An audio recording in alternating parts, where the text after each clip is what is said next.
Welcome to the channel. So King Arthur Baking says that these bake up fluffy, they're golden brown, and basically they're gonna proudly sandwich that juicy burger in between. I'm talking about gluten-free hamburger buns. They're nice and golden and they are fluffy, but is it easy to make the recipe? And do they taste good?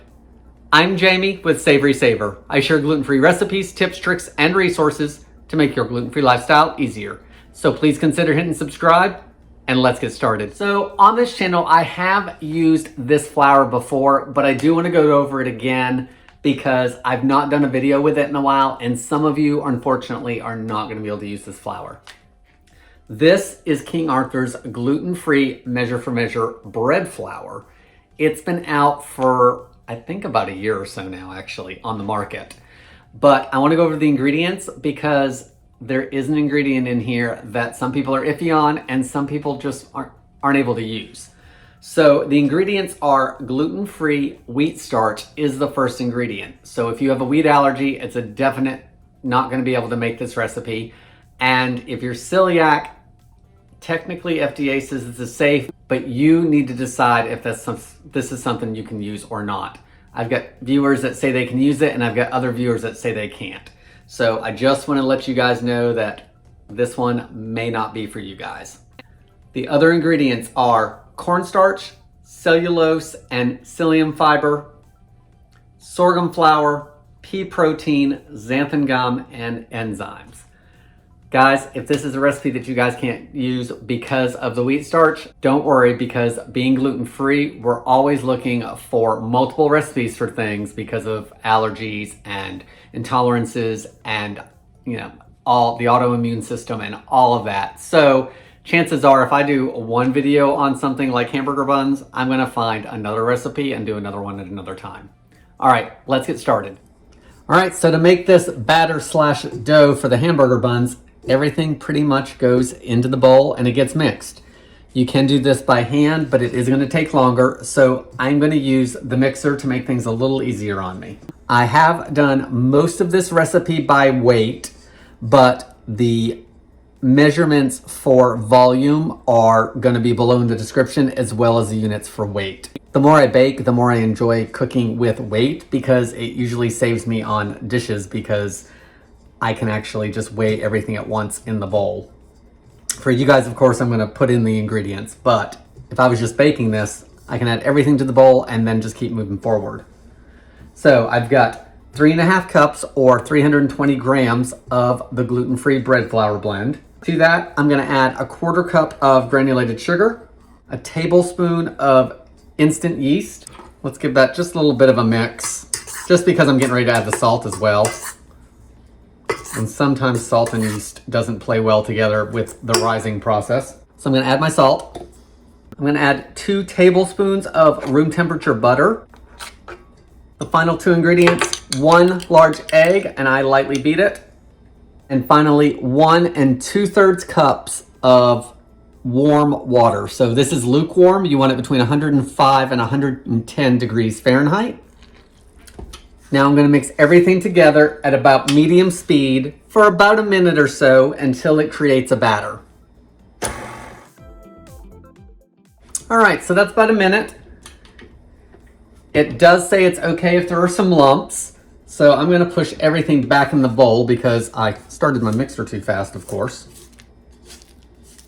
Okay, so it's all down in the bowl. There are a couple lumps. I actually don't have that many lumps in mine. But now we need to cover this for 20 minutes. We're going to just let it rest on the counter and then I'll move forward with the recipe. It's been 20 minutes. Let's see what this looks like. It says that it should look more dough-like and less batter-like at this point. And it actually isn't sticking much to my finger. So that's looking pretty good to me. That reason we're getting a more dough-like consistency is that psyllium husk in there has had time to hydrate. So it's given us some of that bounce. Now I've got my silicone mat down and I'm gonna sprinkle it with some gluten-free flour. I'm gonna use sorghum flour since sorghum flour is one of the main flours in the blend. And it does say you could use greased hands, and honestly, I can't remember what I did last time I used this flour, so I don't know if the flour was better or if I had better with the greased hands, but we're gonna go with the flour route. I'm also gonna put some on my hands. We wanna get this onto the mat. Okay, the bowl's pretty clean, so I didn't have too much trouble getting it out of the bowl. Now it says to gently knead the dough. And what they mean by that is we're actually gonna fold it in on itself just a few times. So I've got my bench scrape because if it gives me any problem as far as it's too loose and I have a hard time with it, I can use it to bring it up and over. And we're gonna do that. The recipe says 5 to 6 times. It may be a couple more than that, just depends on how well the dough is behaving. So I'm gonna press it down a little bit. And then I find it easiest to do this towards me. So you wanna bring it up, push it down on itself, and then we're gonna turn the dough 90 degrees. So whichever way is easier for you, either this way or this way. I'm gonna go this way. Then I'm gonna do it again, pressing it down. I'm getting a little bit of sticking so I can use more flour, it's okay. Let's turn it 90 degrees again. So that was what, 2? So let's do it another 3 or 4 times and see what it looks like.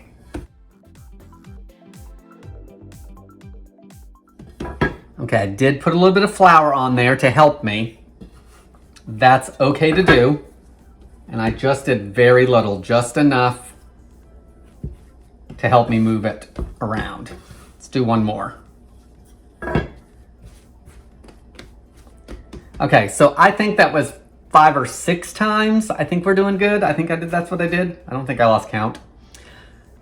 So now we need to return it to the bowl, and then we're gonna let it rise for another 40 minutes until it's slightly puffy. I think I've got you guys raised up where you can actually see how easy the dough is to handle or not easy. Look, all in one big swoop, nothing on the mat. Let's get it in the bowl. In the bowl. So again, it gets covered with the towel, and in 40 minutes, we'll check it out. I may go a little early. I'd rather it underproof than overproof. So I might check it in 30. So we'll be back whenever it's slightly puffy. So it's been between 30 and 35 minutes, and this is what it looks like. I definitely think we are slightly puffy, so I'm gonna call it good.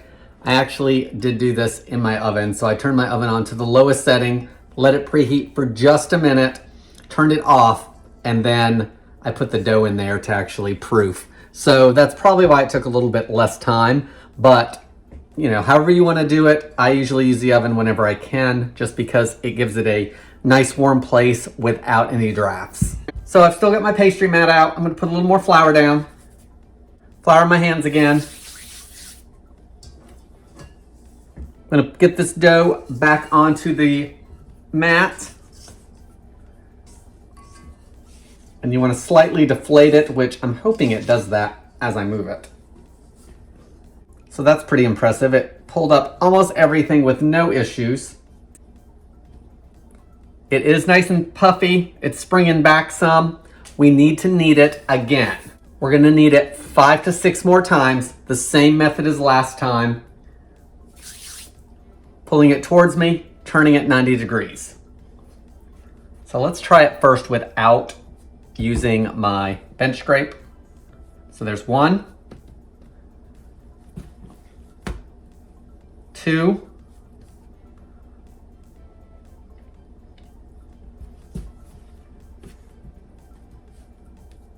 3, 4,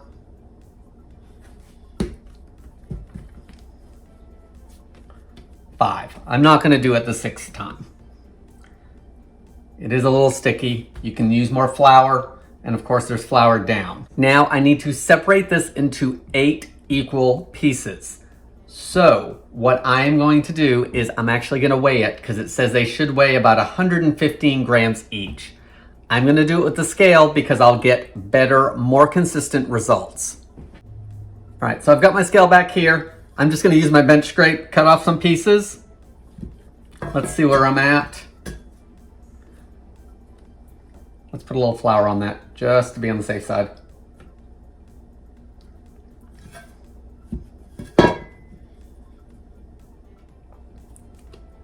Okay, so that's 115. I'm gonna do it 7 more times and then I'll show you how to shape these. Okay, everything's been shaped. I've got them all over the place. So now we need to shape these into buns. So you wanna loosely shape them into a round. So there they are. So now that it's rounded a little bit, we wanna pull everything in a little bit. It's gonna stretch the dough, and then when we flip it over, it's hopefully gonna give us that rounded bun effect that we want. So just gently pull the edges in.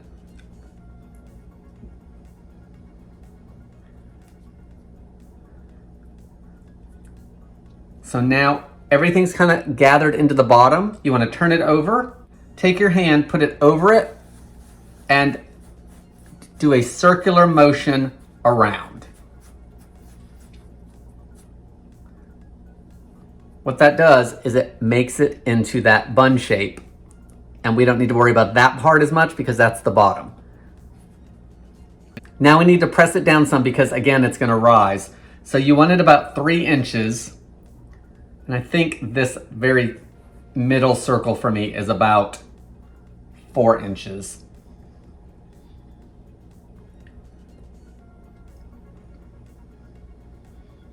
Okay, so I've got my hamburger bun made. I've got my parchment lined cookie sheet. I've got it down. Actually, let me move it in a little bit. Now I'm going to repeat the process, get them all on here, and we'll see if I need to get another sheet or not.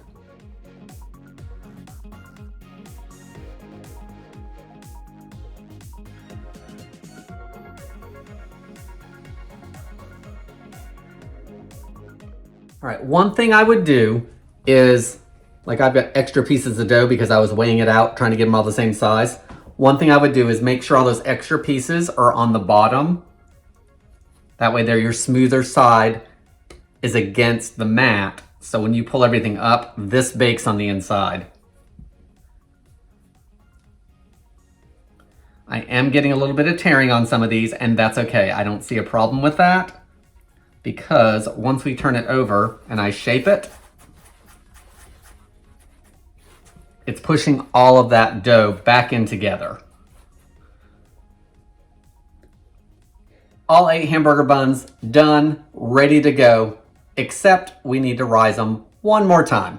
So this time, instead of using the towel, I'm actually just gonna put a piece of plastic wrap over it. All right, these are lightly covered. We are gonna proof them for an additional 20 to 30 minutes until they're slightly puffy again. So I'm not sure how much difference we're gonna see. We do have one more step after the rise that we need to do before we put in the oven. So I'm gonna let these rise one more time. I'm gonna turn my oven on in just a couple minutes because I'm gonna preheat the oven to 350 degrees so it's ready when we are. So we'll be back in just a sec. In about 20 minutes, everything is puffy. So now I've got 1 egg beaten with about 1 tablespoon of water, and I wanna gently coat each one in egg wash. That's gonna help it brown and make it shiny.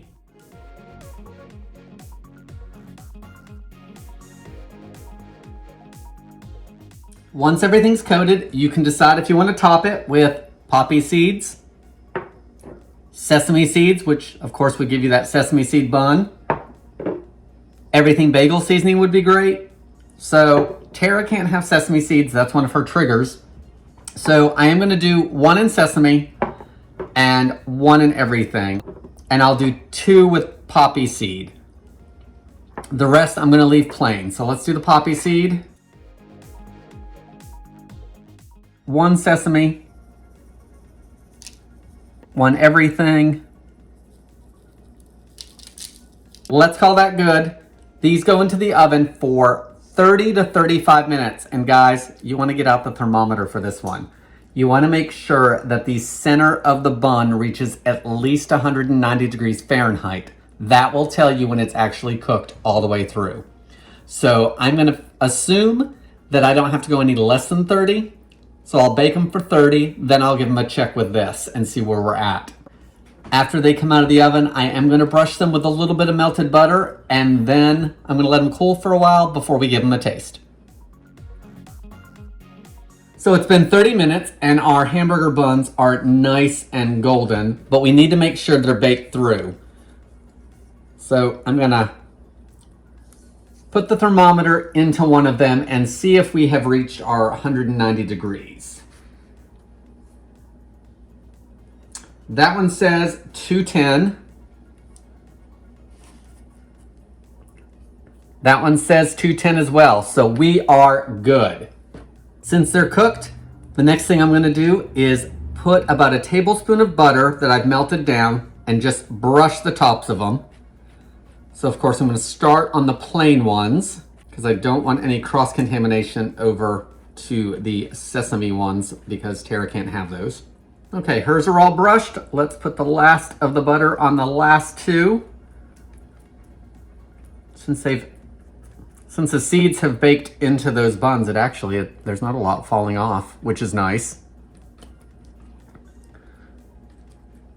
Okay, everything's been buttered. Now we wanna let them cool, and then I'm gonna cut into one and we're gonna give it a taste. So before I cut into one of these buns, let's take a closer look at it uncut. The sesame seeds on top, nothing burned.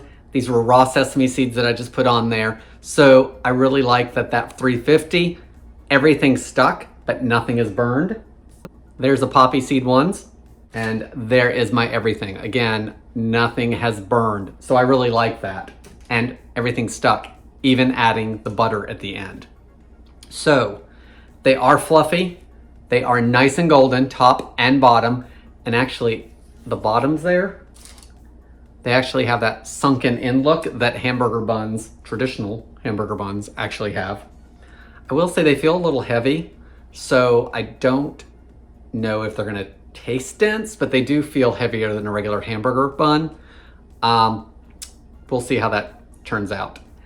We are having burgers tonight, but I don't have a burger at the moment. They're frozen. So I'm gonna cut this in half, and then I'm actually just gonna cut off a little edge of it so I have one for my burger tonight because I'm eating gluten-free bread tonight.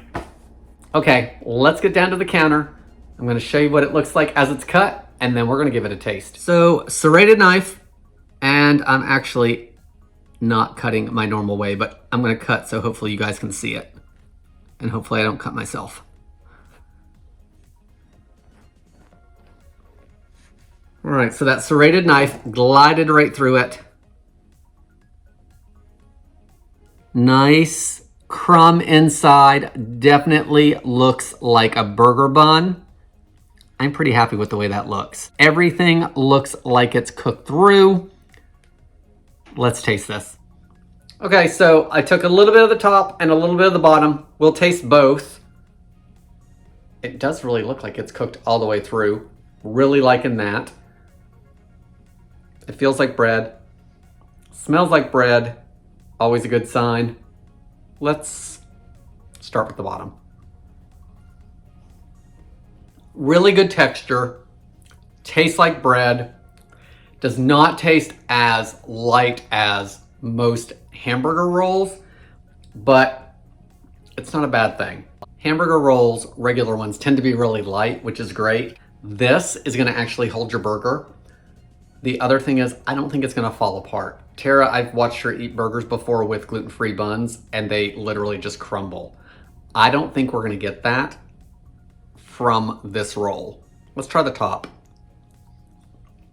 I really like the top. The butter and the egg gives it a little different texture than the bottom. I like the sesame seeds. If you're looking for a hamburger bun that actually will fit the burger and not be huge, I think this is a good option. I think this would be good as a sandwich roll. I think this would be good as a dinner roll if you had some in your freezer. I don't see anything wrong with this recipe. If you can tolerate having the wheat starch in your diet and it doesn't affect you, you may want to pick up a bag of this gluten-free King Arthur bread flour blend. I will say I have tried to make a recipe with it by converting over from a regular recipe into a gluten-free one. It did not work. I've only tried it once, so I've not done a whole lot of experimenting with my own recipes or with converting recipes, but the ones that I've done using their website have come out well. Guys, gluten-free hamburger buns, what do you think? What do you normally use for hamburger buns? Do you just skip it? Sometimes Tara and I go out and she just gets a naked burger and toppings in a plate, and that's what she does. What do you guys do? Guys, I want to thank you so much for watching. I appreciate it. I hope you learned something. I hope you enjoyed this video, and I hope to see you in the next one.